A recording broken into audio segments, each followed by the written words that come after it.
Hello friends, welcome back to my channel. Today I'll be sharing with you my January setup. I barely made it in time for January, as after the yearly setup, I tend to forget that I still have a monthly setup to do. So I tend to seem to forget to set up January and July.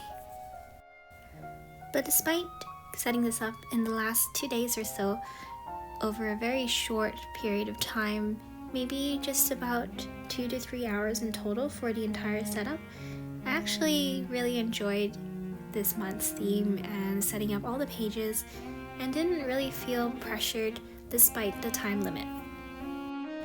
As has been the case for the past few months, I was focusing on a feeling again for this month's cover page. And the feeling that I was focusing on for January was that of a kind of quiet inspiration that you feel when looking at a beautiful, glowing winter scene. So this month was a January winter glow theme, and I wanted it to look sparkly but without looking too Christmassy. I painted the background with a similar color palette to that I used in December, which had a lot of pastel, pink, red, blue, purples, and a little bit of gray, as well as some muted greens. I kept the background sky as well as the foreground snow and forest floor quite simple, a mix of blended colors and a few rough brush strokes, not worrying too much about the details. I kept the trees pretty simple as well, just doing the rough shapes and then varying up the colors a little, and again not worrying too much about the shape of the leaves or how distinct they look. At this point in the painting, I was originally thinking about painting some frozen lake in the foreground and then adding some sparkle there. But then I did end up changing my mind and changing it to a patch of flowers instead, snowdrop flowers actually, with some glowing grass surrounding it. It's always very interesting to see what my cover page ends up turning into as I improvise and only start off with a general idea of a core theme that I want to do, and then I piece together the details as I go, often changing my mind multiple times throughout the painting process. The best way I can describe how this plays out in my head is almost like a three-dimensional puzzle in which I'm grasping different pieces out of thin air and then putting them together, but the pieces tend to transform as I go, and then I never know what actual shape I'll end up with in the end, as everything is ever changing, and then they just all end up falling together and fitting together in the end. Something like that. Now here I've been starting to add some sparkle into my paintings, as I always love to do, and this time I painted an aurora in the sky, which I haven't done before, but I really enjoyed, and I really would love to try painting other kinds of auroras again in the future and explore different ways to present it. I've also recently been loving adding circles that are glowing with metallic and holographic watercolors ever since I painted my September theme, in which I added those glowing orbs that really give off a kind of whimsical and magical feeling and add a soft glow to whatever I'm painting. This time I also added a patch of snowdrops in the center of the painting. It's actually my first time, I believe, painting snowdrops in my bullet journal. I may have explored painting it in watercolor before, but it is a flower that I haven't really added often. Kind of felt like it was appropriate name-wise and fit the kind of snowy theme that I was painting here, and so I added it in the center. And if it isn't obvious enough already, I clearly love sparkle, and I felt like there wasn't enough of it at this point in my painting, and so I added some metallic and holographic watercolor highlights to the trees as well. To add some more sparkle to the trees, I just dabbed on some of the holographic and metallic watercolors that are similar colors to the trees, and didn't really follow any sort of pattern to it. Tried to vary it up so that it would look more natural. And this time I also changed the brush strokes to match the trees so that they're not all blobby like the first trees that I painted. So for example, the more white and silvery trees in the front, I added more thin brush strokes to give more bristle-like look and add some more contrast and texture to the painting.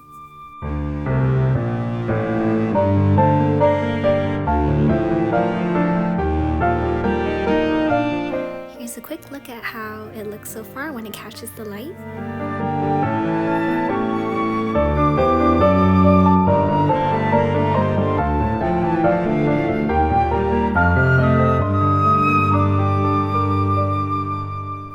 I felt like the center still looked kind of empty, so I filled in the patch in the middle with some more highlighted grass using different colors of green.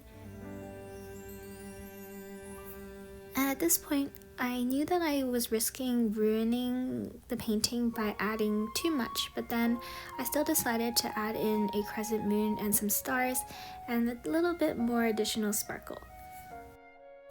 I still would like to find out more ways of adding that touch of magic to each of my paintings.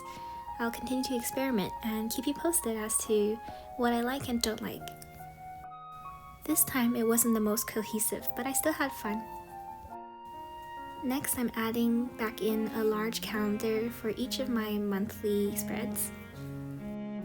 I had stopped doing this for quite a while, so basically for the past year I cut it out because I was really simplifying everything down to the bare bones of what I needed. But then I realized that although doing that saved me time for setup, I do feel like I was missing a lot of spreads that I feel I would have used or would have appreciated, and one of those spreads is the monthly large calendar. I find that the monthly large calendar really gives me a lot of versatility in adding whatever events or appointments or birthdays or any other important dates I need to keep track of, and it puts it somewhere where I can look at it with a single glance and really helps to keep me organized. And this time I'm also adding a new focus box here where I am writing down a few main tasks that I would want to accomplish that month. Although every month and every day I want to do obviously way more than just 4 things, I'm trying to tell myself to slow down and take it easy a bit more and break things down to feel like it's more easily achievable. Now that I'm juggling motherhood as well as full-time work and the non-stop daycare germs, it is really hard, or at least it feels really hard to stay on top of things and accomplish everything that I want to get done. And so I feel like if I narrow it down to a few tasks each month, then I will feel less pressured, and because I'm distributing it across the months, things will all get done eventually.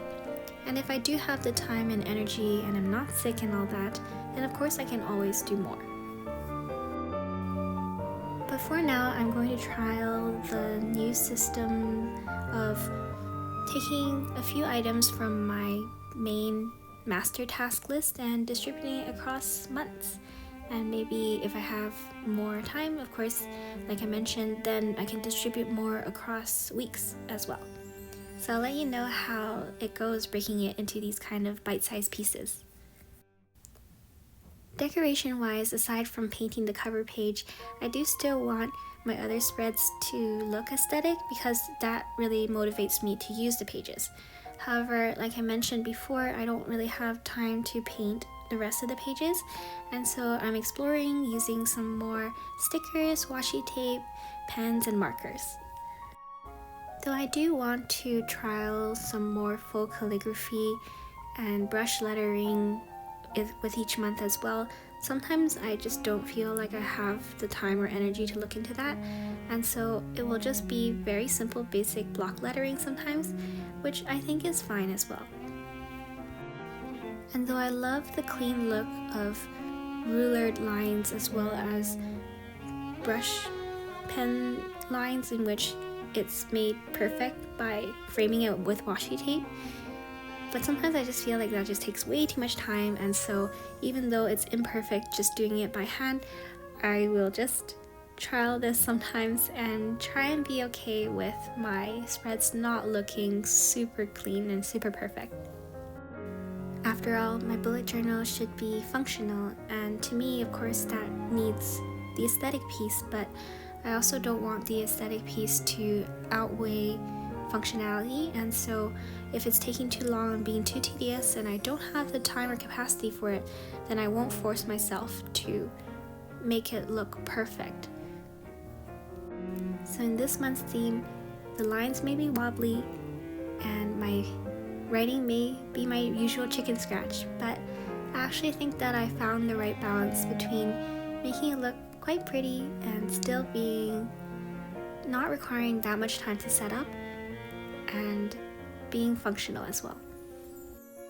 So setting up this month as I was working on the calendar spread made me feel like it is actually possible to still incorporate my calendar and some of my other spreads and still make it look pretty enough that I would want to use it, yet not require me to spend hours and hours setting it up.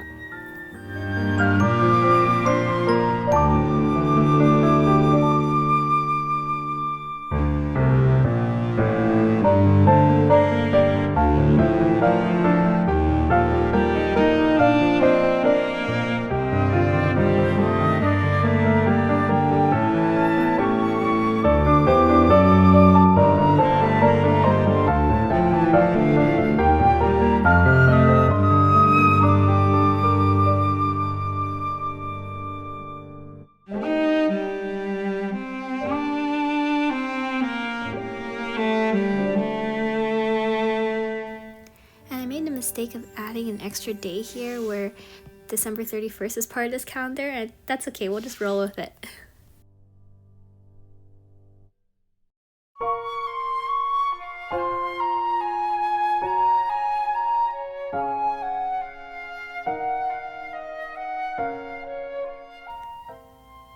Next, I'm adding in my Alastair method task list. Very simple and easy to make, and I just made it a little bit pretty with adding a strip of washi tape at the top. I've been enjoying this format for my tasks as it gives me a lot of flexibility to move tasks between days, as I never know what my days are going to look like. For now, I'll stick to this formatting, but one day I think I would want to go back to setting up my weeklies the way that I used to and adding some more art and creativity into each of the pages. But at the moment, this is a lot more functional and practical for me, and so I'll probably be sticking to it for the next little while.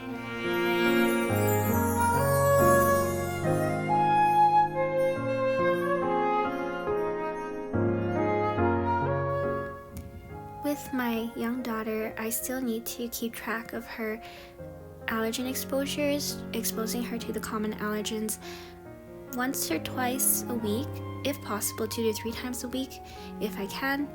And I have experimented with tracking it every day and then also not tracking it, and then I realized that by not tracking it, all the days blur together and I really don't know whether I exposed her to the foods that I needed to or not. And so I do feel like this is one of the essential spreads for me. And additionally, though I'm not as obsessive about tracking it as before in terms of the foods she eats, I do think it is still helpful for me to generally keep track of what new foods I introduce when, and so I'm adding that into the spread as well. If you're bullet journaling as well, then you can easily change this into any sort of tracker for any of your habits. This is very simple to set up, and I feel like very easy to fill out, as I plan to just either check off, cross off, or put in a dot pen for each day to indicate which day which food was tried.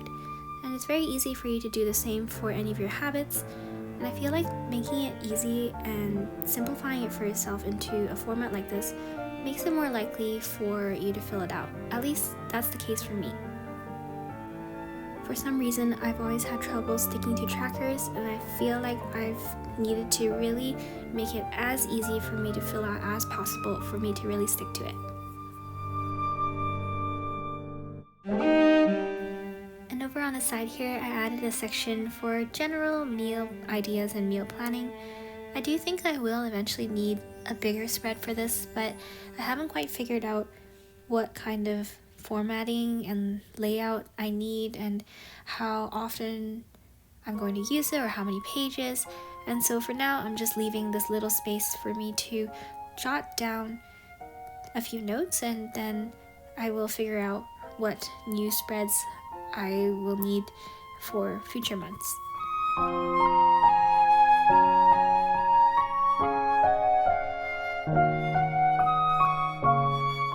I have some extra space down here, and so I'm just going to use it to list some groceries. Like the meal planning spreads, I do think I'll need more space and a specific spread for grocery planning as well, most likely actually connected to the meal planning spread. But again, I haven't quite figured out what I need for both meal planning and grocery planning, and so they'll just be combined with the allergen and food exposure spread for now. I am also really loving these erasable pens that I got in Japan, and I would suggest that if you're worried about making mistakes with what you're writing into your bullet journal, you could get some of these erasable pens. The ones that I have are the Pilot Friction Y brand. I'm not quite sure what kind of subset it is, but it does say WAAI. But yeah, there's a lot of different kinds of erasable pens, and I'm sure you could find them on Amazon or otherwise on other online websites.